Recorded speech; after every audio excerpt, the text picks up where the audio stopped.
Kalau mau bebenah yang nggak beres, carilah sumber utama dari masalah tersebut. Nah,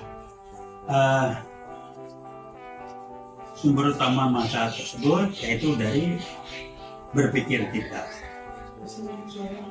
Nah, untuk kita tahu bagaimana berpikir kita benar atau tidak benar, orang lain akan melihat, atau kita pun bisa mengkaji. Kajinya gampang, kita cuma punya dua pilihan. Ada pilihan ketiga, ini saya baru coba ngutak-atik ya. Pilihan pertama adalah tampil dalam perilaku kita yang kita basisnya hitung-hitungan untung rugi, yang disebut dengan transaksional. Kalau gue lakukan ini, gue kerjakan ini, gue dapat apa sebagai imbalannya? Imbalan itu bisa bersifat materi, dibayar, dapat ini, dapat itu, atau non materi, nama, wah nama jadi bukan berkibar segala macam.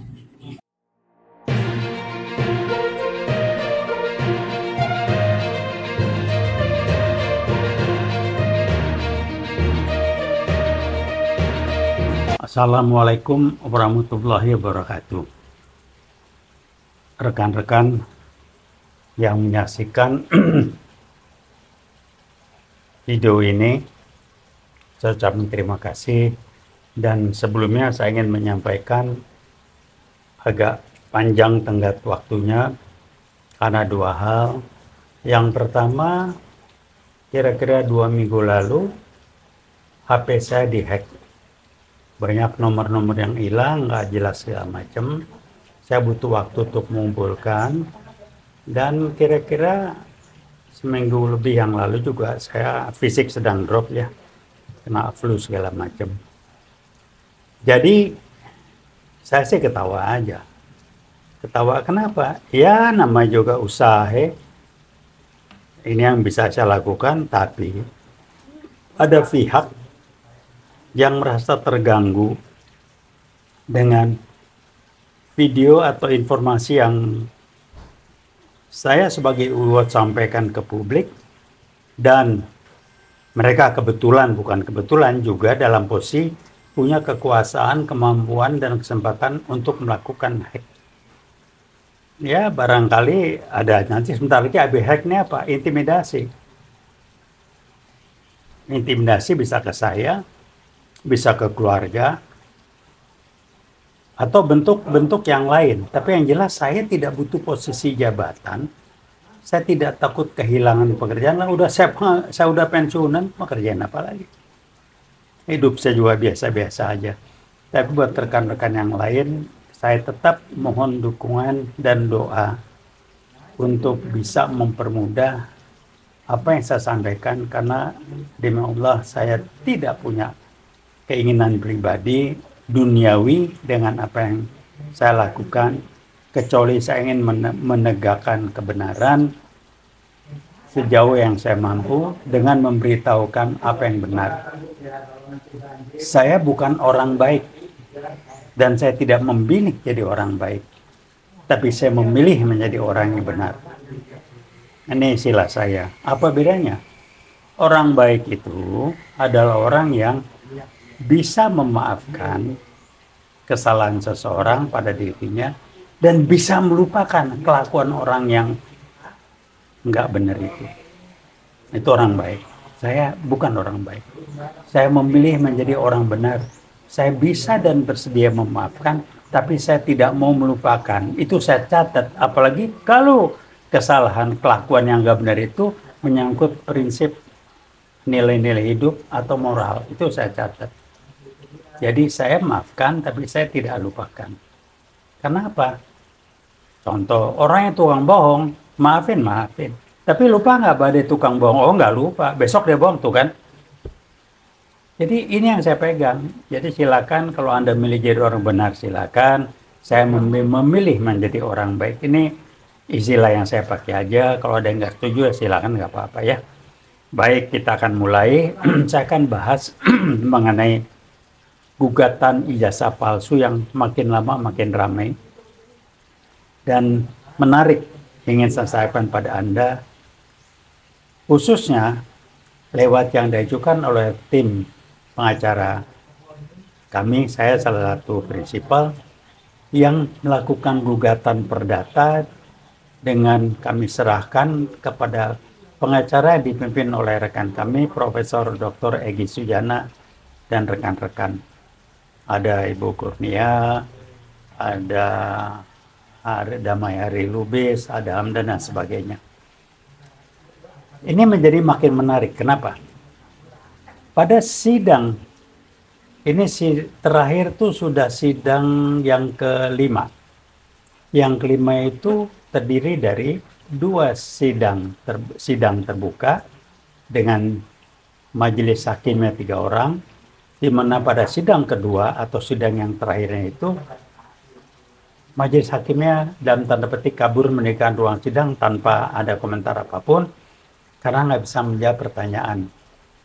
Saya memahami dan saya seterusnya kesian ke majelis hakim. Kenapa?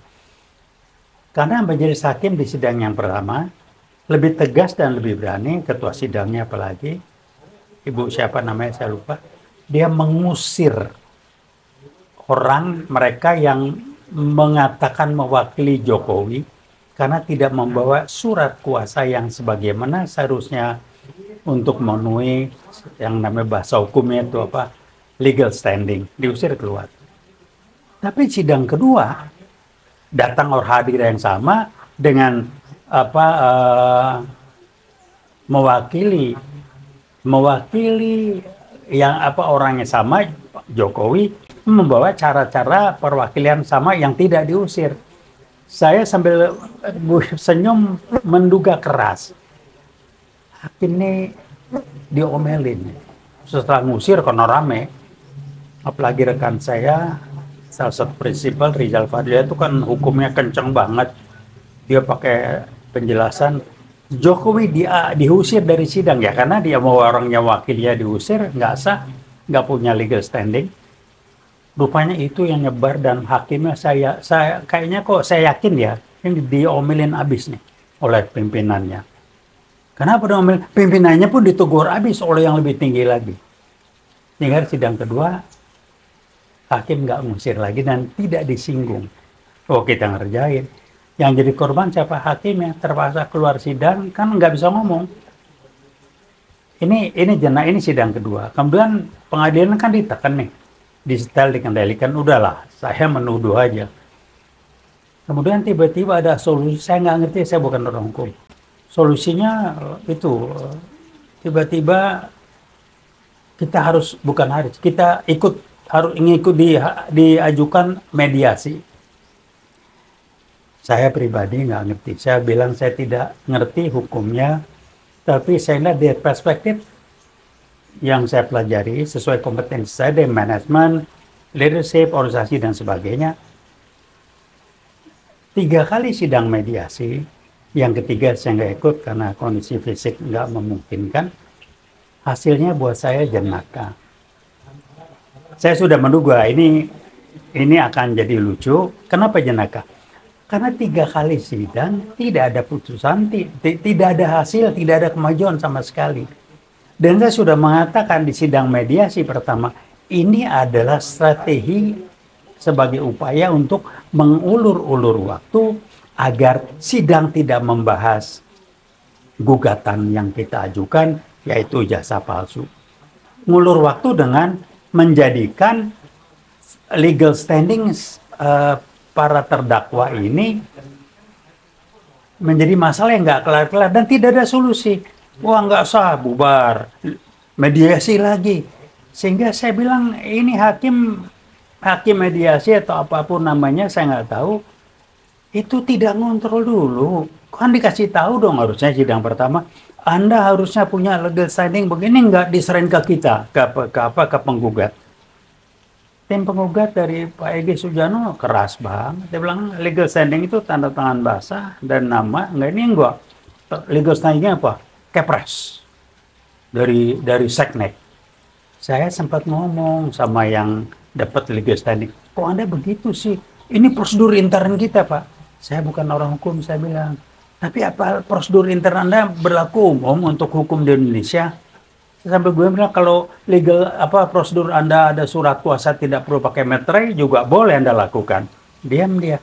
Cuman saya mikir kesian lihat mukanya emak-emak itu yang mewakili, dia cuma diperintah. Yang lain saya nggak komentar lah ya. Ini contoh aja. Dan buat saya lucu deh aspek manajemen. Masa setiap pertemuan nggak ada target? Karena hakim udah sesemes waktu di dua sidang yang kedua. Saya bilang kenapa harus 2 minggu? Karena butuh waktu surat hari gini enggak. Saya bilang dan dia udah tahu hari gini masa ngirim surat harus 9 hari. Saya bilang orang zaman elektronik begini pakai kirim surat itu sebentar itu disekabur hakim. Kasihan hakimnya. Saya bilang ke rekan-rekan saya dan juga tim pengacara juga prinsipal yang lain, udahlah ini ngulur-ngulur waktu.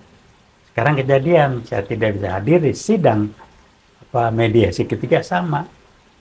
Begitu lagi, tidak ada hakimnya kayak orang pihak ketiga yang bukan mewakili pengadilan, tidak membahas, tidak memberitahukan bahwa kalau Anda datang lagi harus bawa ini legal sah. Sama sekali tidak singgung. Tapi menarik waktu sidang pertama kami harus pengacara kami harus menunjukkan surat kuasa dari kami, tanda tangan basah. Kita diminta pengacara yang mewakili kami diminta itu ditunjukkan. Kenapa yang mewakili yang tergugat tidak diminta oleh hakim? Kalau saya sih udah lucu-lucuan aja lah ya. Udahlah, kalau udah pengadilan ini lembaga pengadilan diintervensi ini jadinya. Jadi apa yang kita lihat aja nanti. Mundur terakhir kalau nggak salah yang 14 Desember yang saya nggak hadir itu mediasi ketiga lucu juga sama, jadi mengulur waktu 2 kali 2 minggu alias 6 minggu berhasil ngulur waktu, ditambah lagi untuk bisa masuk sidang ngulur waktu dari 2 minggu menjadi hampir 20 hari baru mulai lagi tanggal 4 Januari. Jadi dari mulai Oktober, November, Desember, 3 bulan tidak ada hasil yang dicapai. Ngulur waktu 3 bulan. Saya orang manajemen mikir nih, nggak ngerti ya isi aja. Berpikir logisnya di mana sih, gitu ya. Kan setiap mau ada kegiatan ada target.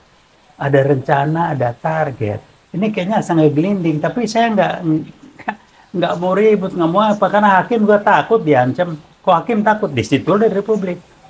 Yang sehingga putusan hakim pun dibawa kendali. Saya menuduh aja. Kalau dasarnya apa? Itu dasarnya.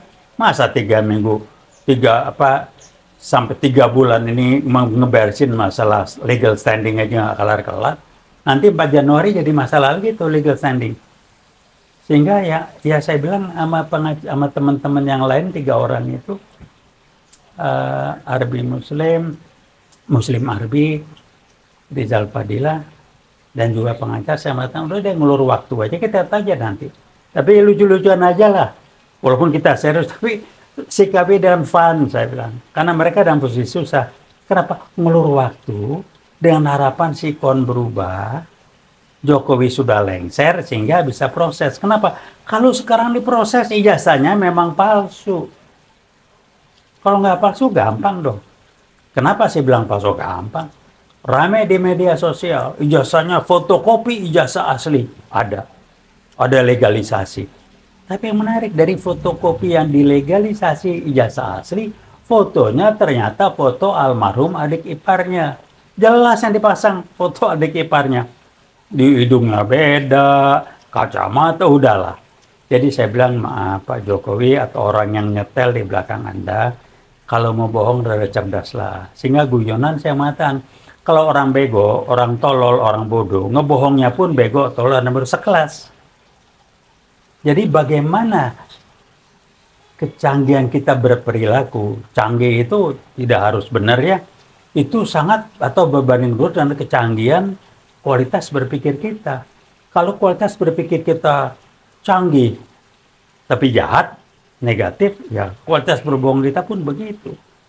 Tapi kalau kualitas berpikir kita canggih dan kita jujur baik, perilaku kita tidak akan berbohong. Ini tolong difahami, saya belajar gituan. Saya praktisi, saya pensiunan dosen, tapi saya praktisi. Saya belajar gitu, Pak. Saya mengembangkan yang saya sebut dengan soft skill itu, dan saya menerapkan dalam praktek sehari-hari, dalam program saya waktu saya masih aktif, dan it works. Saya bikin model, bikin hak cipta, basisnya empiris. Bukan kata buku, bukan kata orang. Silakan aja. Kalau itu nggak ada manfaat, nggak berasa baik, nggak akan banyak dulu klien-klien saya. Pagi pulang, siang masuk di camp saya itu. Dan klien saya di perusahaan swasta, bukan instansi pemerintah yang bisa, maaf, yang lebih bisa disetel ketimbang perusahaan swasta lah. Jadi ini akan jenaka, ini pembelajaran buat bangsa ini. Anda bayangkan, kalau umur kita dipanjangkan Allah 3-5 tahun lagi, Anda bisa cerita sama keluarga Anda. Atau 10 tahun yang akan datang Anda bisa cerita sama keluarga. Dulu, zaman era presidennya Joko Widodo, republiknya sangat jenaka, memalukan. Presidennya ya sangat palsu, tapi ngaku gini, ngebodohin, begini-gini segala macam. Dan di video saya bulan Juni, setelah kita menyerahkan gugatan ke MA, lewat pengacara kami, Bapak Alamsah, bersama dengan putra dan putri dari almarhum Jenderal Ahmad Yani, kita menggugat mengenai Kepres 17 tahun 2022 yang Kepresnya mengatakan PKI itu di G13 PKM 5 adalah korban. Waduh, ngamuk saya. Semua kita ngamuk. Jadi saya di sana saya bilang, Pak Jokowi, tolong bantu saya jelas, bantu saya klarifikasi, supaya persepsi saya nggak keliru. Klarifikasi apakah Anda ini disetel oleh PKI Gaya Baru, bikin Kepres itu, atau Anda memang bagian dari PKI Gaya Baru, dari perkembangan yang ada. Saya sampai pada, saya digiring, kalau bilang digiring, atau diarahkan, ya, dengan persepsi, atau saya beri ini sebagai makna apa yang dilakukan Pak Jokowi sampai dengan saat ini. Setelah itu saya beri makna Pak Jokowi adalah bagian dari PKI Gaya Baru. Catat, kalau enggak HP gua nggak dihack, bentar lagi ada intimidasi. Saya nggak tahu apa yang mau diintimidasi, soalnya gua nggak punya apa-apa. Jadi saya lakukan ini biar Anda juga tahu, sebagai saya ingin memberikan pembelajaran, membantu mengedukasi pemahaman sosial. Ya, kalau bahasa kerennya edukasi sosial, menyamakan bahasa. Kalau ada nggak sepakat bicara, kita ngomong terbuka, kita videokan. Kalau saya salah keliru, saya akan minta maaf. Saya tunggu kok. Dulu LBP saya tantang, saya tanya. Orang sakit ke Singapura, ya udahlah. Maybe yes, maybe no, biar dia yang tahu. Kalau dia pura-pura sakit, saya ikut doakan supaya dia, kalau pura-pura dia sakit beneran. Tapi kalau dia sakit beneran, saya doakan supaya segera sehat. Silakan, Tuhan nggak bisa dibohongin. Kita bisa dibohongin berapa lama sih? Heran ya saya. Kenapa sih nggak mau berpikir? Itu pemerintahan banyak, dari mulai Bung Karno, zaman beliau itu kurang kuat apa? Rubuh juga, gone with the wind sekarang. Pak Harto, sekarang jelek-jelekin Orba. Wah, pada kocok paling jelek Orba. Saya cuma bilang, Anda hidup nggak zaman Orba? Orba itu jauh lebih baik dari Orba. Kenapa dijelekin? Ya karena PKI Gaya Baru yang membubarkan PKI, yang menghancurkan PKI, dan membuat Indonesia bisa ekspor beras. Tingkat kemiskinan nggak seperti buruh kacau balau kayak sekarang. Kita negara yang segah itu Orba. Walaupun tentunya ada kekurangan di sana-sini, tapi tidak sedahsyat yang sekarang, apalagi kok dibandingkan dengan positifnya. Saya nggak ngomongin aspek negatifnya yang lebih terbatas, bukan kepada bangsa dan negara, tapi jelas menghancurkan PKI, sehingga mereka melawan, muncul dengan PKI baru yang berakumulasi segala macam, dan bantuan Republik Rakyat Cina dengan Partai Komunis Cina berhasil nyusup, menggerakkan, baru disadari dengan dijatuhkannya Pak Harto tahun 1998. Ya salahnya ada, tapi Pak Harto memberikan kebanggaan pada bangsa ini. Cek berapa dan kapan kita bisa mampu sebagai negara yang mengekspor beras. Pak Harto bohong nggak? Saya bukan bel-belen, kita bandingkan sekarang. Yang namanya Jokowi itu ngomong, saya udahlah. Ngomong di publik, di televisi nasional, yang di cover secara nasional, mobil SMK. Waduh, belang-belang cerita hebat. Yang pasti sudah 6.000. Gone with the wind. Tidak ada ucapan maaf, keliru, nggak ada. Terus ditusul dengan kebohongan-kebohongan yang lain. Padahal berbohong itu sesuatu yang harusnya memalukan. Tapi ya kalau PKI ya gimana? PKI ada rasa bohong, rasa malu nggak ada. Apalagi PKI gaya baru. Kencang beliau ngomong, tunjukkan rasa di mana PKI. PKI gaya baru mah disebut OTB, organisasi tanpa bentuk. Termasuk LBP. Ternyata Prof. Salim Said dapat informasi, beritahu saya, omnya kabur ke Australia lagi G30S karena terlibat. Oh, jadi LP juga yang bagian dari PKI. Apa komentarnya? Membela. Jangan dimarahin, anak muda yang pakai logo Palu Arit itu mode. Pak Jokowi mengatakan pada TNI Polri, jangan razia yang logo-logo PKI. Ini apa sih? Jadi sekarang sampai kesimpulan beliau, dua orang ini adalah bagian dari PKI Gaya Baru dengan PKI Gaya Baru di belakangnya. Strategi mereka berhasil berjalan karena kita diarahkan ribut sibuk dengan akibat yang mereka siapkan untuk menjadi sumber masalah, yaitu Undang-Undang Dasar 45, oligarki, konglomerat, Taipan, dan lain sebagainya. Padahal sumber masalah adalah PKI Gaya Baru. Diangkat nggak? Saya mungkin kurang baik atau kurang sempurna, kurang lengkap menyampaikan, kurang meyakinkan. Walaupun saya mengatakan, dasar yang saya pakai adalah hasil riset teman yang dipaparkan terbuka di Gedung Kartika Chandra 2 kali, November 2015. Tentang pada PKI Gaya Baru ini, istilahnya PKI baru, sejalan dengan bangkitnya komunisme Gaya Baru di RRC. Tapi nggak pernah diangkat sebagai sumber masalah. Tapi silakan saya mengingatkan kembali dalam kesempatan ini bahwa Pak Jokowi, saya confirm Anda bagian dari PKI Gaya Baru. Ijazah Anda ijazah palsu. Tunggu waktu, kami akan terus tunjukkan ke publik bahwa Anda presiden yang ijazahnya palsu dan itu kriminal. Kenapa takut betul paslon nomor 1 menang? Oh, kalau paslon nomor 1 menang, kalau sampai pilpres, Anda di kerangkeng. Jamin saya. Dan banyak yang ikut di kerangkeng. Karena by all means, dengan cara apapun, ini to be or not to be, masalah hidup mati, Anda akan mati-matian untuk menggagalkan paslon nomor 1. Dan yang paling efektif, yang selama ini Anda lakukan, seperti Anda mengalahkan Prabowo 2014 dan 2019 dengan melakukan kecurangan. Ini akan dilakukan lagi. Terima kasih. Wassalamualaikum warahmatullahi wabarakatuh.